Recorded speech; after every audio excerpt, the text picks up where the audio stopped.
bercanda Kak Edwi. Gimana Kak Edwi setelah dibaptis dan menjadi orang Kristen? Puji Tuhan, sangat bersyukur sekali. Bersyukur sekali ya. Iya. Ya, saya juga terima kasih sama Bang Edis. Sama-sama. Di Taiwan, gereja Indonesia? Iya Bang. Apa nama gerejanya? GMS. GMS. Apa itu? Oh, saya sering dengar tuh GMS. Apa sih kepanjangannya? Mawar Saron Bang. Oh, gereja Mawar Saron. Udah sampai di Taiwan? Sudah Bang. Oke. Salam sejahtera bagi kita semua, saudara yang terkasih dalam Kristus Yesus. Berjumpa lagi dengan saya di channel Penabur Benih. Dengan penuh rasa hormat dan empati, saya menyampaikan bahwa perjalanan spiritual seseorang adalah hal yang sangat pribadi dan mendalam. Setiap individu memiliki pengalaman hidup yang unik dan membentuk keyakinan dan pilihan mereka. Dalam mendengarkan kesaksian seorang muslim yang memutuskan untuk berpindah keyakinan, kita juga diajak untuk memahami perjalanan batin yang penuh makna, tantangan, dan pencarian akan kebenaran menurut perspektifnya. Kesaksian ini bukan hanya sekedar cerita yang kita dengarkan, tetapi juga cerminan dari keberanian seseorang untuk mengikuti suara hati dan keyakinannya. Mengikuti meskipun mungkin menghadapi berbagai rintangan dan masalah. Dalam mendengarkan kisah seperti ini, penting bagi kita untuk mendekatinya dengan hati yang terbuka tanpa prasangka dan dengan penghormatan terhadap kebebasan beragama yang menjadi hak setiap manusia. Semoga kisah ini dapat menjadi pelajaran berharga, baik dalam memahami keberagaman, memperkuat toleransi, maupun merenungkan perjalanan iman kita masing-masing. Mari kita jadikan pengalaman ini sebagai pengingat bahwa setiap orang memiliki hak untuk mencari dan menemukan jalan hidup yang menurutnya membawa kedamaian dan kebahagiaan sejati. Karena itu, saudara terkasih, di channel Penabur Benih akan mengucapkan terima kasih banyak untuk teman-teman semua yang sudah subscribe, like, komen, dan share video-video dari Penabur Benih, sehingga channel ini boleh terus berkembang dan kiranya nama Tuhan yang selalu dipermuliakan dalam kehidupan kita sebagai orang yang percaya kepadanya. Karena itulah Penabur Benih adalah seseorang yang melakukan firman Tuhan itu kepada keluarga, kawan, dan kenalannya, serta merenungkan kasih Kristus dalam kehidupannya. Perumpamaan diceritakan dalam Injil Matius pasal 13 dan Lukas pasal 8, di mana menggambarkan Yesus yang menaburkan benih firman Tuhan ke dalam berbagai jenis hati manusia. Hati yang seperti pinggir jalan dirampas iblis, hati berbatu yang hanya sementara menerima firman, hati berduri yang terhimpit kesibukan duniawi, dan hati tanah subur yang mengerti firman dan berbuah. Makna dari perumpamaan adalah seorang penabur dan juga benih dan tanah. Maknanya, penabur melambangkan Yesus Kristus sendiri yang datang untuk menaburkan firman Tuhan tentang kerajaan Allah. Benih adalah firman atau sabda Tuhan tentang kerajaan Allah. Tanah mewakili hati setiap manusia yang menerima firman Tuhan tersebut.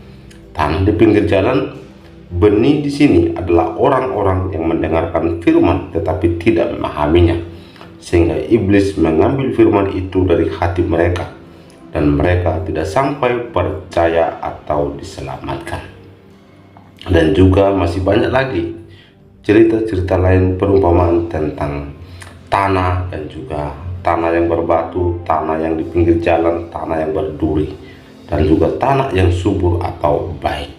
Namun ada pesan utama dari perumpamaan ini adalah bahwa penerimaan firman Tuhan sangat bergantung pada kondisi hati seseorang, dan hanya hati yang tulus dan jujur yang akan dapat memahami dan menghasilkan buah dari firman Tuhan tersebut.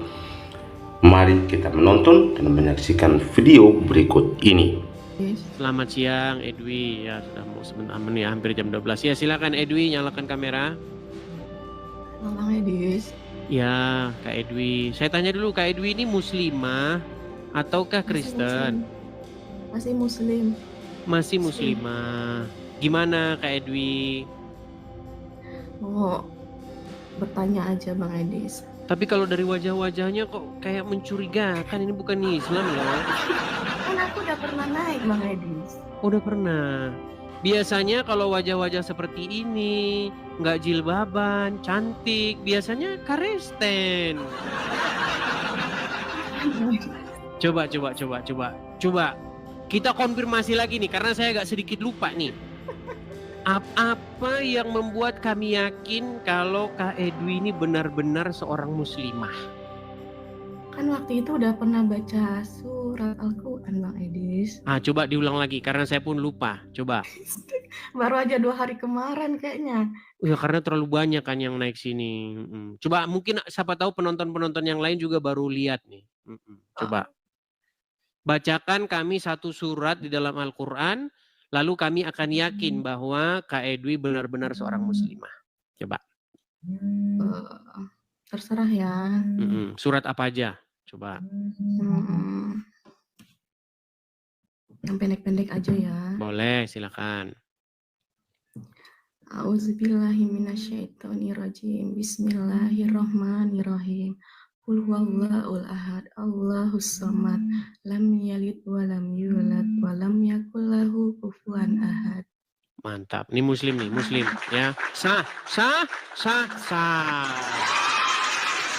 Oke, gimana? Apakah yang mau Kak Edwi sampaikan di forum ini, Kak Edwi? Aku mau bertanya aja Bang Edis. Apa itu?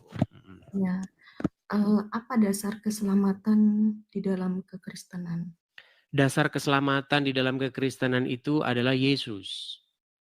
Bagaimana seseorang itu menerima Yesus sebagai Tuhan dan Juru Selamatnya, kemudian melakukan apa yang Yesus perintahkan. Seperti itu. Hidup benar sesuai dengan apa yang diajarkan oleh Yesus. Hanya itu. That's it.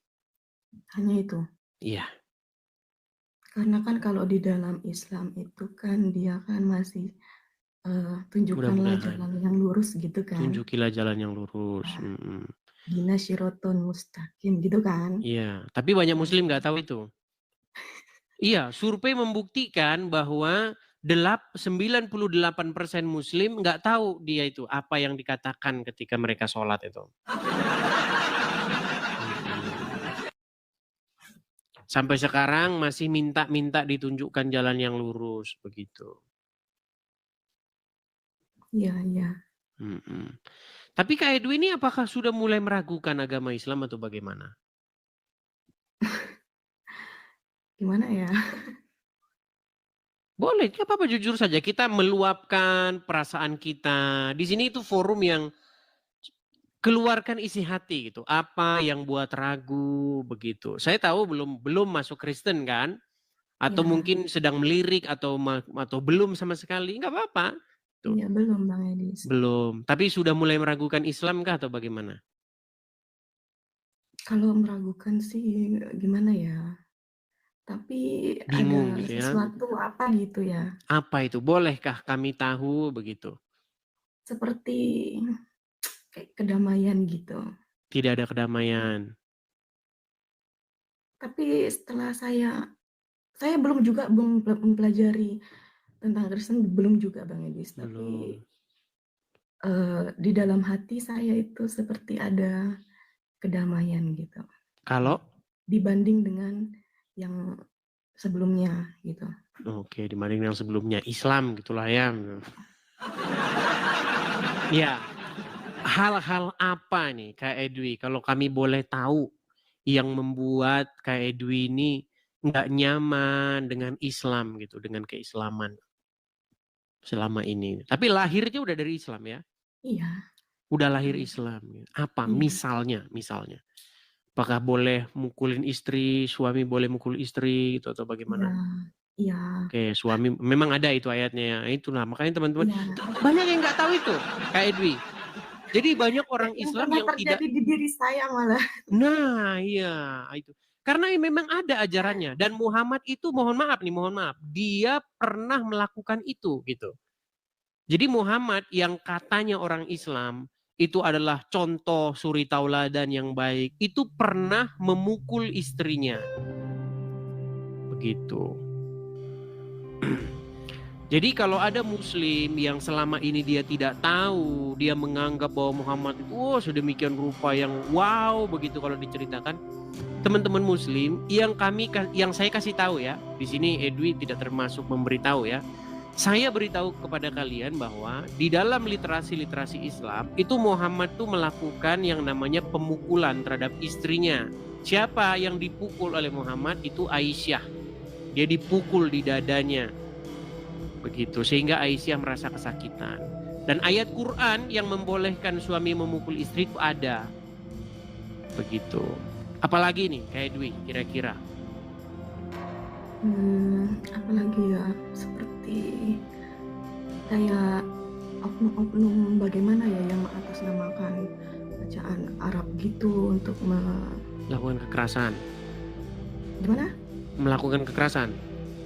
Enggak Bang Edis, jadi kayak misalkan orang yang sakit gitu ya, tapi ada seorang kayak seperti Ustadz begitu menyembuhkan dengan ayat Al-Quran, tetapi agak menyimpang gitu loh. Oh, maksudnya dibacain ayat Al-Quran terus apa gitu begitu langsung pengobatan gitu. Ya, tapi pakai bacaan Quran, tapi ujung-ujungnya tuh agak-agak menyimpang gitu loh, nggak masuk gimana gitu Saya ya. tahu ini lagi ngomongin apa ini. Maksudnya yang di pondok-pondok pesantren itu? Ya nggak di pondok, nggak tahu kalau di pondok pesantren yang Bang Edis aku nggak tahu, tapi ada di tempatku ada gitu.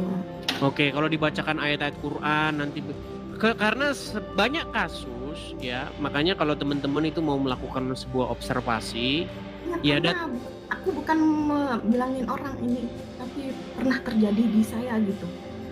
Makanya gimana itu contohnya kayak Dwi, gimana contohnya gimana? Contohnya ya seperti apa saya bilang waktu itu ketika sakit gitu ya. Ada yang bilang seperti ini, seperti itu harus seperti dibersihkan. Apa itu contohnya? Kami bingung ini. Maksudnya tuh harus dibersihkan, disucikan gitu kan menggunakan ayat-ayat Al-Quran, tapi ada hal yang menyimpang gitu loh. Misalnya itu apa ya? Mas aku bilang di sini. Maksudnya dia melakukan apa? Melakukan pelecehan gitu atau bagaimana? Maksudnya agak-agak mengarah ke begitu gitu kan. Nah, ya itu banyak kasus-kasus begitu.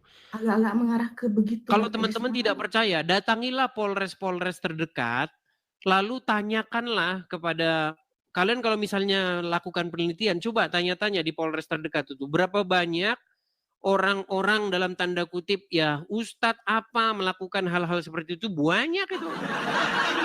Menurut saya itu sangat disayangkan gitu Bang Edis gitu loh. Itu. Iya, tapi gimana ya? Kalau kita bicara tentang ayat-ayat Al-Quran yang digunakan, misalnya baca Al-Fatihah nanti untuk begini, kirim, itu sebenarnya nggak ada di Quran. Nggak ada di Quran. Bahkan Al-Quran itu menjadi satu-satunya kitab suci di bawah kolong langit ini yang kalau mau baca itu harus minta perlindungan dulu supaya jangan digoda setan. Coba ketika orang Islam mau baca Quran, pasti mereka itu mengucapkan itu, auzubillah itu. Auzubillahi minasyaitonirrajim itu kan? Ya. Aku berlindung kepada Allah dari godaan setan yang terkutuk. Ya. Coba kenapa mau ngomong gitu? Masa mau baca Quran malah aku berlindung dari godaan setan? Kok kayak seolah-olah Quran itu adalah godaan setan? Coba, kalau misalnya kita mau pergi ke tempat-tempat angker begitu ya. Kalau kita zaman dulu masih kecil gitu kan, habis pulang nonton layar tancap, pulangnya malam-malam gelap. Lewat tempat ini serem ini, baca doa gitu ah. Karena waktu kecil kami begitu dulu. Nah, kalau aku berlindung dari godaan setan, itu kan dibacakan ketika kita mendekati hal-hal yang negatif. Bener nggak? Iya, iya. Lalu bagaimana ketika kita ingin membaca kitabnya Allah, malah aku berlindung dari godaan setan? Itu seolah-olah mengindikasikan bahwa banyak sekali godaan-godaan setan di dalam Jadi Al-Quran. bukan cuman gini Bang Adis, jadi bukan Hmm. cuman satu yang saya temukan begitu. Banyak. Maksudnya yang saya ini kan banyak gitu loh. Bukan Betul, cuman banyak. satu, makanya saya bingung. Kenapa gitu kok sangat disayangkan gitu ya? Iya, banyak. Tuh. Jadi Benar, makanya kata Bang Edis itu benar gitu loh. iya. Jadi seperti itu ya. Ini namanya perjalanan lah Kak Edwi. Jadi banyak-banyak belajar begitu. Sekarang ini kan sudah era internet ya. Jadi Bible, Al-Quran itu nggak perlu lagi dibeli bukunya, terus kita pegang berat-berat, di bis kita mencolok banget megang begitu. Sekarang itu semua sudah ada di HP kita masing-masing. Tinggal di-download, baca begitu. Iya. Begitu. Zaman sudah digital lah. Kita paperless, kita tanpa kertas fisik begitu. Ya suka baca-baca lah, baca-baca literasi. Ya kan, kadang kita kan suka dalam perjalanan, kereta, subway, atau bis, atau apa, ya kita baca-baca gitu. Di HP. Tentang Islam, tentang Kristen, baca gitu. Bagaimana perbandingan antara tokoh Muhammad dengan tokoh Yesus begitu. Mana yang lebih pantas untuk dijadikan suri tauladan, mana yang lebih pantas dijadikan contoh. Gitu kan. Oh iya Bang Adis, kalau misalkan tentang ini apa sih pengampunan dosa itu kayak gimana itu jalanin? Pengampunan dosa. Iya. Pengampunan dosa itu di dalam Bible berbicara mengenai bagaimana seseorang itu bertobat dan menerima Yesus begitu sebagai Tuhan atau Tuan dan Juru Selamatnya. Sama itu, sebagai Tuan atau Tuhan dan Juru Selamatnya. Jadi bagaimana kita itu menempatkan Yesus sebagai sosok yang kita jadikan pengendali hidup kita begitu. Apa kata Yesus itu kita ikutin gitu. Itu maksudnya menjadikan Yesus itu sebagai Tuhan atau Tuan kita. Jadi kalau Yesus bilang, kasihilah sesamamu manusia, kita bilang iya gitu. Daulat Tuanku gitu. Itu kalau bahasa-bahasa zaman dulu tuh. Daulat Tuanku, siap kalau bahasa zaman sekarangnya itu. Kan Bang Edison pernah bilang kan, Tuhan itu di Kristen 3 gitu ya. Jadi 1 gitu kan maksudnya. Iya, jadi memang Satu. kata Tuhan itu memang sudah maknanya itu sudah terdegradasi di dalam bahasa Indonesia. Makanya kita lebih senang menggunakan di dalam bahasa aslinya itu yaitu Rob atau Kurios begitu. Di dalam Al-Quran itu ada banyak Rob itu. Dan itu nggak jadi masalah. Kata Bang Edison. Memang banyak. Iya, banyak Rob di dalam Quran itu. Yusuf pun dia punya Rob lebih daripada 1 di dalam Al-Quran. Begitu. Oke lah Bang Edis. Aku cuma ingin bertanya kayak begitu. Ya mungkin kalau hanya pengen tahu saja. Di Taiwan ya, saya masih baru ingat ini di Taiwan kan? Iya. Bible di situ ada. Kayaknya ada Bang Edis. Ada, gereja juga banyak kan? Ada, tapi kalau daerah saya aku kurang tahu Bang Edis. Begitu. Tuh. Kalau berarti bahasa Mandarin bisa ya? Sedikit-sedikit. Sedikit. Biasanya lancar kalau orang-orang Taiwan bahasa Mandarin. Ya kalau misalkan pasien yang ngomong ya bisa. Bisa ya. Oke. Ya belajar dulu begitu. Intinya kalau pesan saya artinya begini, yang selama ini Kak Edwi menjadikan Muhammad sebagai Tuhan, sebagai Tuan, ganti. Muhammad itu dibuang dulu dari hati, ganti dengan Yesus begitu. Karena banyak orang Kristen maupun orang Islam yang nggak ngerti apa maksudnya Yesus jadi Tuhannya, itu banyak yang nggak ngerti. Orang Kristen pun banyak juga nggak ngerti apa maksudnya Yesus menjadi Tuhannya itu, gitu. Tapi aku walaupun belum bagaimana, tapi udah sedikit paham sih Bang Edis maksudnya itu. Kalau mungkin kalau bahasa Indonesianya itu, bahasa Jawanya itu yang lebih enak kita. Orang apa sih ngomong-ngomong kayak Dwi? Saya orang Melayu. Oh, Melayu. Kalau bahasa Jawanya itu Gusti begitu. Kata Rob itu kalau bahasa Jawanya itu Gusti. Kata Kurios tuh bahasa Jawanya Gusti. Bahasa Inggrisnya itu Lord. Nah, kata Gusti itu bisa itu buat yang di langit, bisa buat yang di tahta, yang memerintah bisa. Nah, kata itulah sebenarnya yang ditujukan kepada Yesus. Ketika murid-murid memanggil Yesus itu sebenarnya kata itu. Kata itu. Iya, Gusti. Artinya seseorang yang dihormati, yang berdaulat terhadap kita begitu. Seperti itu. Jadi, dan itu memang dalam perdebatan antara Islam dan Kristen kan banyak kata-kata seperti itu. Misalnya ketika Maria Magdalena ya, ketika dia datang ke kubur Yesus, lalu ternyata didapati kubur itu kosong. Nah, lalu di situ ada tukang yang dikira dia sebagai tukang kebun. Nah, Maria itu di dalam terjemahan Bible itu, terjemahan bahasa Indonesia, dia bilang gini,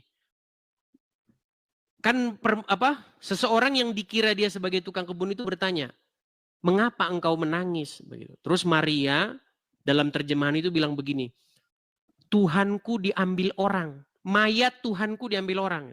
Itu kalau yang baca ini diketawain memang. Ya, itu jadi bahan tertawaan. Lihat nih, Tuhan jadi mayat dan mayatnya dicolong orang. Nah, itu memang kata-kata di dalam terjemahan, kalau orang tidak paham. Aja sih Bang Edis. Bagi yang gimana sih namanya, yang nggak bisa, karena kan setiap orang itu punya pemikiran. Ya, memang seperti itu. Makanya saya walaupun juga pernah bilang kayak gimana, kalau orangnya nggak bisa nerima, tetap aja. Ya, jadi maksudnya kalau kita paham di situ artinya, ya kalau orang Jawa nggak apa-apa itu. Gusti saya, mayat Gusti saya diambil orang, itu nggak jadi masalah. Kalau dalam bahasa Inggris mayat Lord, my Lord begitu, diambil orang apa? Padahal ternyata orang yang bertanya itu ternyata Yesus sendiri begitu. Dan dia hidup begitu. Dia bangkit mengalahkan maut. Nah, jadi yang diinginkan Yesus adalah supaya setiap orang itu menerimanya sebagai tuannya, sebagai Tuhannya, atau sebagai Gusti di dalam diri dia. Yang mengendalikan, yang berkuasa, yang memimpin seseorang itu begitu. Iya. Kalau dalam bahasa Arabnya itu kata itu adalah kata Robbi, itu Rob, tuanku atau Tuhanku, sama itu. Begitu. Iya. Terus kalau saya Bang Edis ya, kalau nyanyi lagu rohani, saya suka nyanyi lagu rohani. Oh iya, banyak sekali. Saya kalau lihat lagu-lagu rohani Kristen yang views-nya sudah jutaan, banyak sekali komentar-komentar Muslim di situ. Saya Muslim, tapi saya senang dengar lagu ini, begitu. Iya. Lagu-lagu rohani Kristen, ya. Ya banyak juga orang-orang yang talentanya di musik begitu, di lagu-lagu rohani Kristen, dan banyak membawa orang-orang kepada Kristus, gitu banyak juga seperti itu.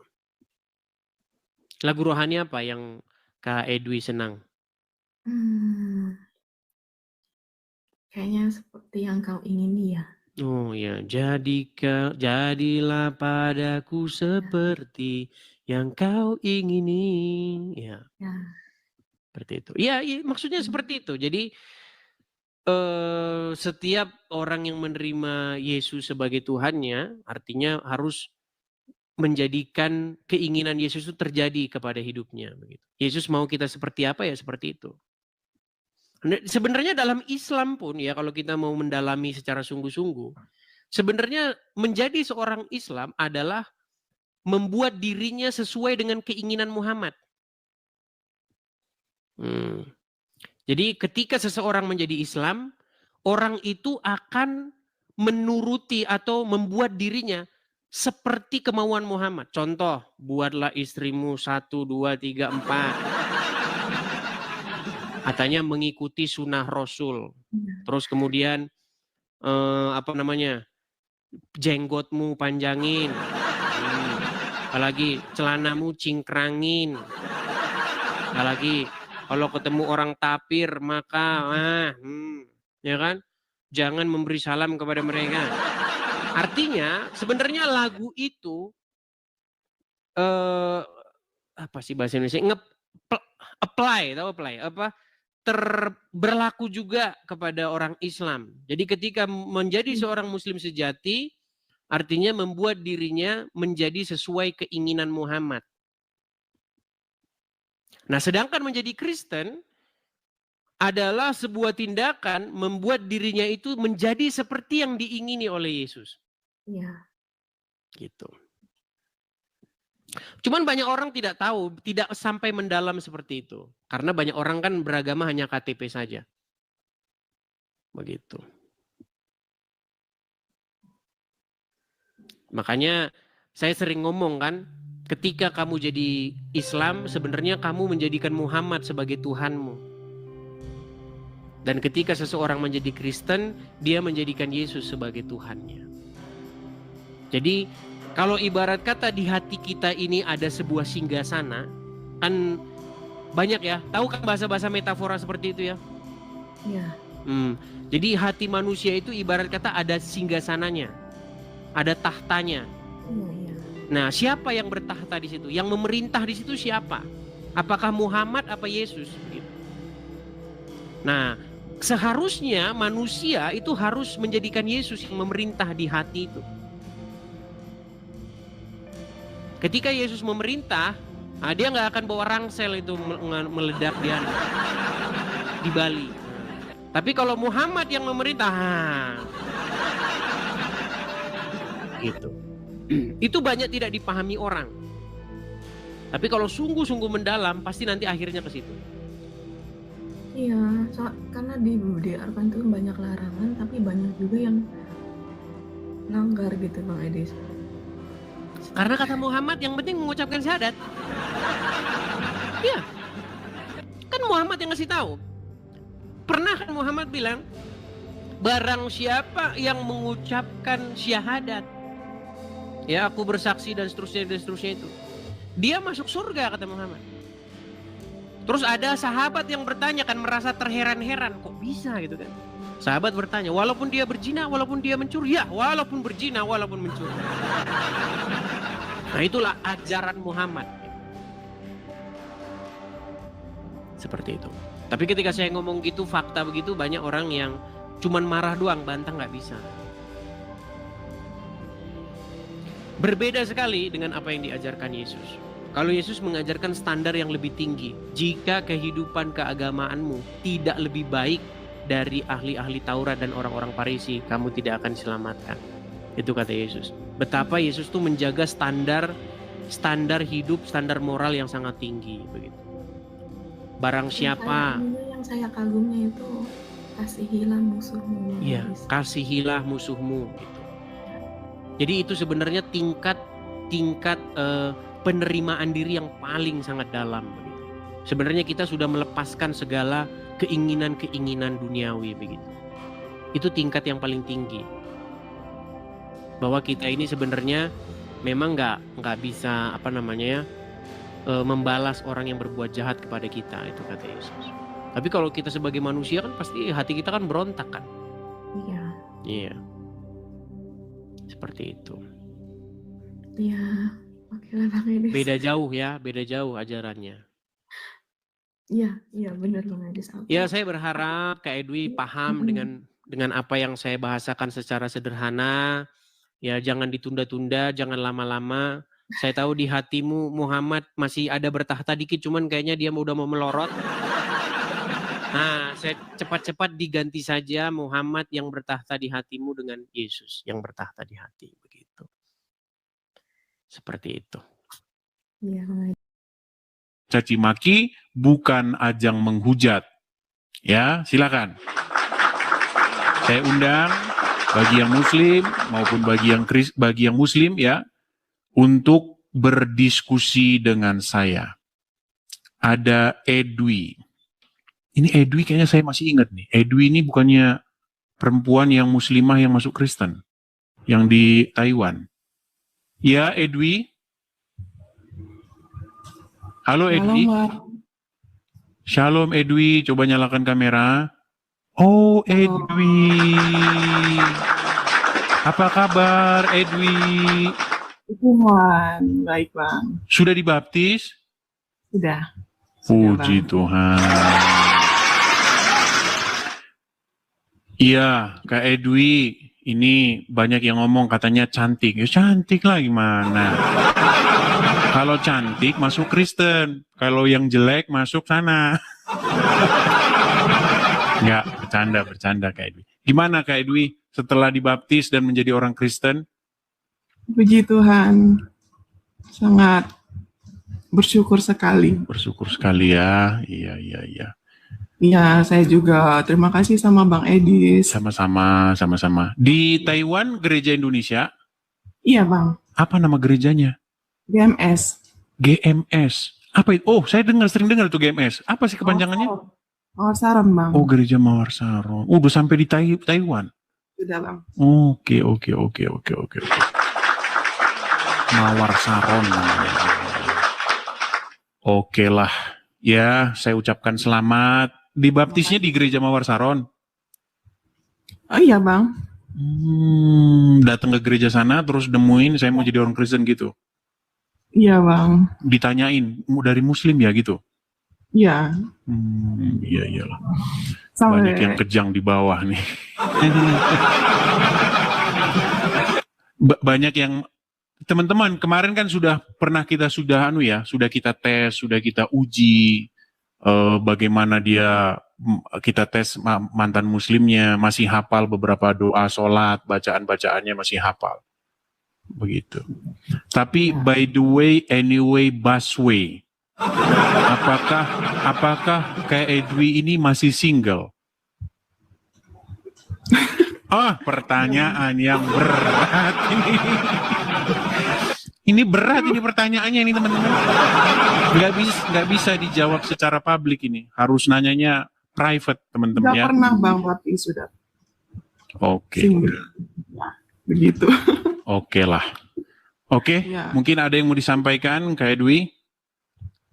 Saya cuma hanya ingin mengucapkan terima kasih buat Bang Edis atas pencerahannya. Sama-sama. Dan mungkin teman-teman saya, teman rohani yang selalu menemani Bang, mungkin ada di bawah Bang Dev, Bang Daud, yang selalu setia menemani saya dalam saya membangun iman saya. Amin. Bang. Untuk ininya gerejanya bagus nggak? Dia maksudnya rapi, besar. Berapa kalau satu kebaktian ada berapa jemaat? Kemarin itu 100 lebih Bang. 100 lebih ya. Oke. Namanya memang di luar ya. Yang besarnya itu ada di Taipei Bang. Oh, yang di Taipei-nya ya. Oh, ini berarti bukan yang di cabangnya. Cabangnya. Oke. Iya. Jadi kemarin itu hari pertama merasakan perjamuan kudus sangat luar biasa. Puji Tuhan. Oke, hanya itu saja Kak Edwi. Oke. Terima kasih ya Bang ya. Sama-sama Kak Edwi, terima kasih. Saya turunkan ya. Ya, itulah teman-teman ya. Salah satu orang-orang yang dari sekian banyak ya, yang dari Muslim akhirnya menjadi Kristen, teman-teman. Makanya teman-teman support para apologet atau penginjilan via media sosial ini ya teman-teman ya, dengan cara paling sederhana, share, bagikan, tap-tap layar, follow, upload video-video yang menurut Anda menarik, ya post di media sosial kalian seperti itu. Oke. Haleluya, puji nama Tuhan. Saudara yang dikasih Tuhan, demikian video kesaksian yang kita sudah dengarkan secara bersama-sama. Semoga melalui kesaksian ini boleh menjadi berkat bagi kita semua, dan Tuhan Yesus yang dimuliakan dan diagungkan, di mana kebesaran Tuhan telah dinyatakan oleh banyak orang, dan Tuhan mengubah hati pikiran mereka dari yang gelap menjadi terang di dalam kasih dan anugerah Kristus.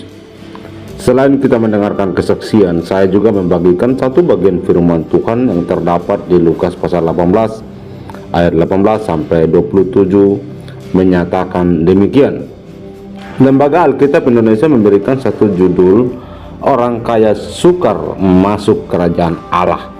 Ayat 18, ada seorang pemimpin bertanya kepada Yesus, katanya, "Guru yang baik, apa yang harus aku perbuat untuk memperoleh hidup yang kekal?"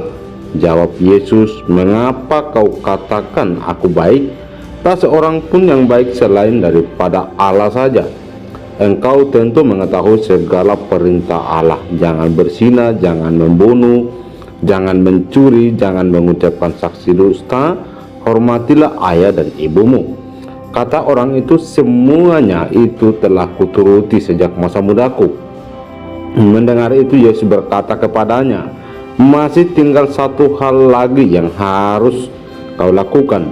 Jualah segala yang kau miliki dan bagi-bagikanlah itu kepada orang-orang miskin, maka engkau akan beroleh harta di sorga. Kemudian datanglah kemari dan ikutlah aku." Ketika orang itu mendengar perkataan itu, ia menjadi amat sedih sebab ia sangat kaya. Lalu Yesus memandang dia dan berkata, "Alangkah sukarnya orang yang beruang masuk ke dalam kerajaan Allah. Sebab lebih mudah seekor unta masuk melalui lubang jarum daripada seorang kaya masuk ke dalam kerajaan Allah." Dan mereka yang mendengar itu berkata, "Jika demikian, siapakah yang dapat diselamatkan?" Kata Yesus, "Apa yang tidak mungkin bagi manusia, mungkin bagi Allah." Demikian firman Tuhan. Saudara dikasih Tuhan, di mana dalam firman Tuhan ini begitu jelas, Tuhan menginginkan orang yang sukar sekali untuk memberi dan bahkan memiliki banyak harta, tetapi mereka sulit untuk memberi atau mengasihi sesama. Lalu pertanyaan kita, banyak harta, salahkah demikian? Dan mari kita simak, dan saya akan membagikan beberapa alasan dari pernyataan firman Tuhan ini yang begitu jelas bagi kita semua. Lubang jarum adalah sebuah nama pintu gerbang yang sangat kecil di Yerusalem. Nama seekor unta yang bisa lewat itu pun tanpa muatan. Jika seseorang ingin masuk melalui pintu ini, ia harus melepaskan semua barang bawaannya agar dapat masuk ke dalam. Yesus menyatakan alangkah sukarnya orang yang memiliki banyak harta masuk ke dalam kerajaan Allah.